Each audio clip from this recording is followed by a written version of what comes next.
Bismillahirrahmanirrahim. Assalamualaikum warahmatullahi wabarakatuh. Kembali lagi bersama kami dalam channel Umur Rufaidah Belajar Bersama. Pada kesempatan kali ini kita akan belajar bersama tentang ilmu sorof. Buku yang akan saya pakai saat ini adalah buku sorof yang digunakan oleh Gontor, yang dipakai oleh santri kelas 2 KMI dan juga kelas 1 intensif. Sesuai dengan pemahaman singkat pribadi saya, ilmu nahwu dan ilmu sorof itu bagaikan saudara kandung yang tidak bisa dipisahkan. Kalau ingin belajar ilmu nahwu guna untuk mempermudah memahami belajar bahasa Arab ataupun kata-kata Arab yang lainnya atau memahami buku-buku Arab, perlu juga bahkan penting juga untuk mempelajari ilmu sorof.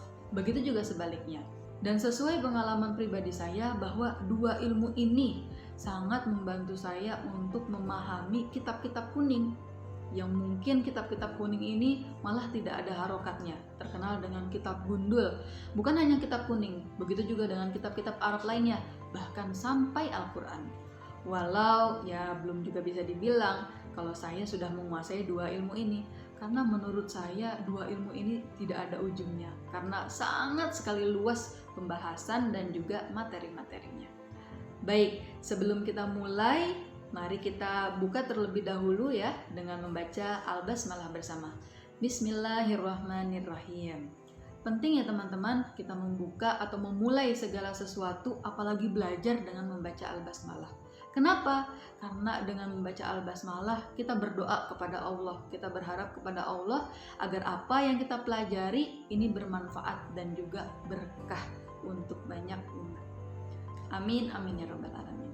Baik, sebelum kita masuk kepada bab pertama dalam buku ilmu sorof, buku ini juga memiliki muqaddimah. Nah, muqaddimahnya seperti apa? Kurang lebih seperti ini. Sebelum kita mulai, mari kita baca dan pahami terlebih dahulu muqaddimah yang disampaikan oleh buku ilmu sorof ini. Kita baca sama-sama ya teman-teman. Muqaddimah. As-sorful lugatan at-taghyir. Nah, ini artinya adalah sorof dalam segi bahasa, artinya adalah at-taghyir. At-taghyir itu pergantian atau perubahan. Wasorfu istilahan ilmun yabhasu an taghyiril aslil wahid ila siyagin muta'addidatin liyadulla ala ma'anin mukhtalifah. Nah, ini artinya sorof dalam segi istilah yaitu ilmu yang membahas tentang pergantian atau perubahan dari asli satu kata ke bentuk yang berbeda-beda. Liyadulla ala ma'anin mukhtalifah, untuk menjelaskan arti dan tujuan yang berbeda-beda. Mungkin kalau dalam bahasa Indonesia itu contohnya seperti makan, ada makanan, kemakan, dan lain sebagainya. Wadi'uhu Mu'ad bin Muslimil Harra. Nah, ini adalah penemu ya, penemu atau pembuat ilmu ini adalah Mu'ad bin Muslimil Harra. Ini nama ya. Kemudian maudu'uhu al-kalimat al-arabiyyah minal asma al-mu'rabah wal af'al al-mutasarrifah fi hali ifradiha. Maudu'uhu di sini maksudnya adalah judul-judulnya, atau di dalam ilmu sorof itu membahas apa saja, yaitu al-kalimat al-arabiyyah, kalimat-kalimat atau kata-kata bahasa Arab dari nama yang bisa berubah-ubah ataupun kata kerja yang juga bisa berubah-ubah fi hali ifradiha, dalam keadaan satuannya. Faidatu ta'allumihi. Ini artinya adalah manfaat mempelajari ilmu sorof. Yang pertama, al-man'u minal khata' fi kitabatil kalimat al-arabiyyah awin nutqi biha, yaitu menjaga kita dari kesalahan dalam menulis kalimat Arab ataupun berbicara dengan bahasa Arab. Atsaniyah, untuk yang kedua, al-musa'adatu ala ma'rifatil asli wa zaidi min hurufiha, membantu untuk mengetahui kata asli dan juga tambahan dari huruf kalimat tersebut. Dan selanjutnya, ats-tsalisah, yang ketiga, al-wiqayatu minal lahni fi dhabti siyagiha, mencegah dari kesalahan dalam memberikan harokat untuk bentuk-bentuk kalimat tersebut. Oke, lanjut. Al-farqu baina ilmi sorfi wa ilmin nahwi. Nah, ini artinya adalah perbedaan. Apa sih yang membedakan di antara ilmu sorof dan juga ilmu nahwu? Kalau ilmu sorfi yabhasu an siyagil kalimat al-arabiyyah fi halati ifradiha. Jadi kalau ilmu sorof adalah ilmu yang membahas tentang bentuk-bentuk kalimat Arab di keadaan satuannya.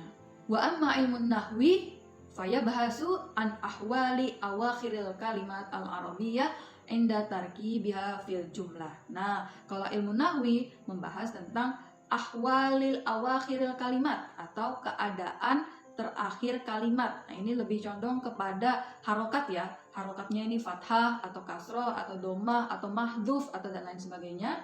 Jadi kalau ilmu shorof itu yang membahas tentang sigoh atau bentuk-bentuk kalimat Arab ya, bentuk-bentuk kalimat Arab, apakah dia itu kata kerja atau dia itu nama tempat dan lain sebagainya. Sedangkan kalau ilmu nahwu adalah ilmu yang membahas tentang akhir kalimat tersebut saat digunakan dalam kalimat Arab. Sekarang kita masuk menuju bab yang pertama dengan judul as-shighah. Sebelumnya, mari kita cari tahu terlebih dahulu apa yang dimaksud dengan as-shighah dari segi bahasa dan juga dari segi istilah. As-shighatul lughatan an-naw'u awil hay'ah. Jadi as-shighah menurut bahasa artinya adalah macam atau jenis. Sedangkan as-shighah istilahan naun taghiratil kalimat al-arabiyyah fi tasrif al-istilahi. Sedangkan shighah dalam istilah adalah macam-macam bentuk perubahan kalimat Arab dalam at-tasrif al-istilahi. Was-shighah jam'uha shiyagun. Jadi jamak dari kata shighah itu adalah shiyagun. Wahia asyratu anwa. Ada 10 macam. Apa saja shighah yang 10 macam ini? Kita akan bahas setelah ini. Untuk yang pertama ada al-fi'lu al-madhi.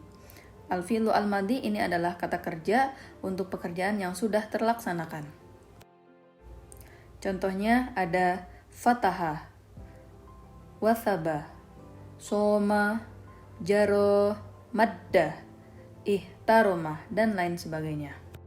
Apa saja arti-arti kata tersebut? Artinya adalah fataha membuka, wathaba melompat, soma berpuasa, jaro berlari, madda mengulurkan, ihtaroma menghormati. Lanjut untuk nomor yang kedua ada al-fi'lu al-mudhari'. Al-fi'lu al-mudhari' adalah kata kerja untuk pekerjaan yang sedang dikerjakan ataupun yang akan dikerjakan. Contohnya adalah yaftahu, yathibu, yasumu, yajri, yamuddu, yahtarimu, dan lain sebagainya. Arti kalimat ini adalah yaftahu membuka, yathibu melompat, yasumu berpuasa, yajri berlari, yamuddu mengulurkan tangan, yahtarimu menghormati. Lanjut ke nomor yang ketiga, al-masdar. Al-masdar adalah kata yang menunjukkan suatu kejadian. Dan masdar ini dibagi menjadi 2 bagian. Yang pertama adalah al-masdar ghairul mimi. Contohnya adalah fathun, khaufun, wa'dun, dan lain sebagainya. Dan yang kedua adalah al-masdar al-mimi. Contohnya adalah maftahun, makhafatun, mau'idun, dan lain sebagainya. Ciri khas dari al-masdar ghairul mimi, dia tidak menggunakan mim seperti fathun, khaufun, dan wa'dun. Ini tanpa menggunakan mim. Sedangkan al-masdar al-mimi, dia ciri khasnya menggunakan mim. Maftahun, makhafatun, dan mau'idun. Dan ini artinya sama, buka, takut, dan juga janji. Lanjut untuk nomor yang keempat adalah ismul fa'il.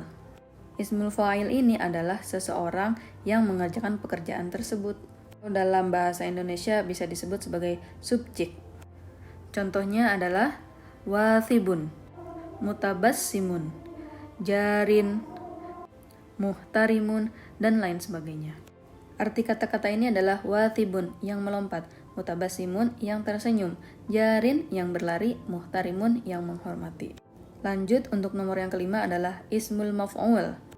Ismul maf'ul adalah sesuatu yang terjadi setelah pekerjaan seseorang.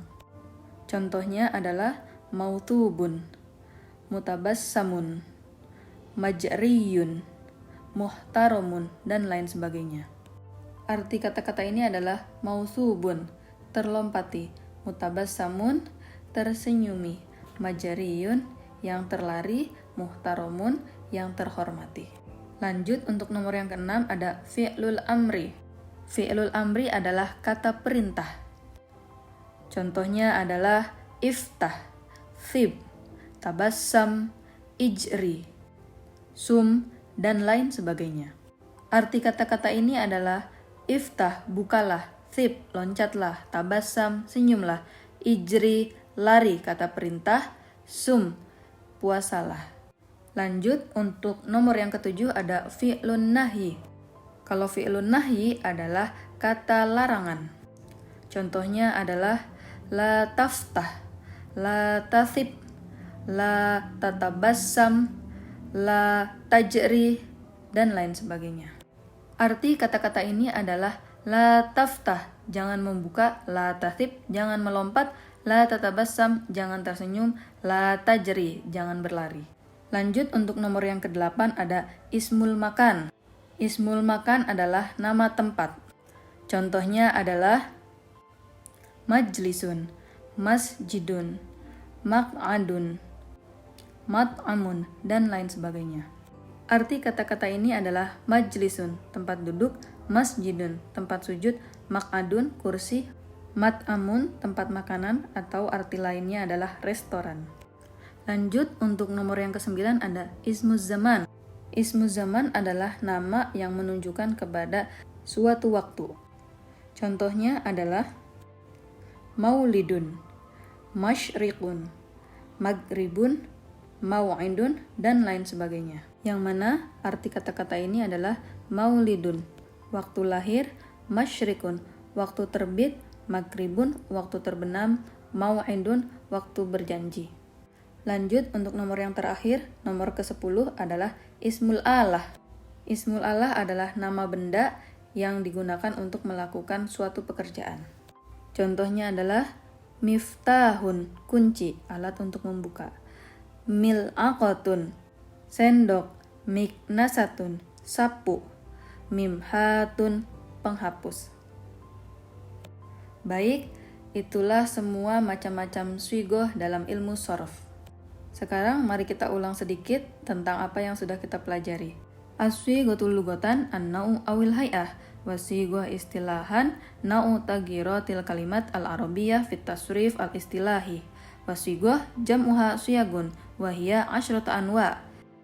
Al-awwal al-fi'lu al-madi, thumma al-fi'lu al-mudhari, thumma al-masdar, thumma ismul fa'il, thumma ismul maf'ul, thumma fi'lul amri, thumma fi'lun nahyi, thumma ismul makan, thumma ismuz zaman, wal akhir ismul alah.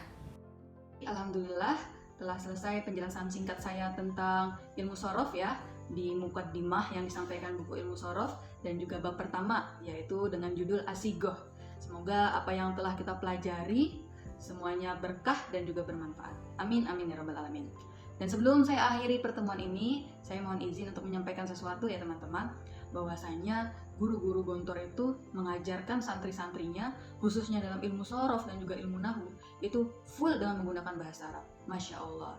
Nah, kenapa dalam kesempatan ini saya menggunakan dua bahasa, yaitu bahasa Arab dan juga bahasa Indonesia, dengan harapan untuk orang-orang yang masih belum menguasai bahasa Arab bisa dapat lebih mudah memahami apa yang saya jelaskan dari ilmu shorof dan juga ilmu nahwu. Mungkin cukup sekian pertemuan kita pada kali ini, dan saya juga ingin mengucapkan beribu-ribu terima kasih untuk teman-teman yang sudah mensubscribe, melike, men-share, bahkan mengkomen di channel YouTube saya. Semoga itu menjadi penyemangat saya untuk lebih banyak lagi dan istiqomah lagi dalam membuat konten tentang belajar bersama. Wabillahi taufiq wal hidayah. Syukron. Wassalamualaikum warahmatullahi wabarakatuh.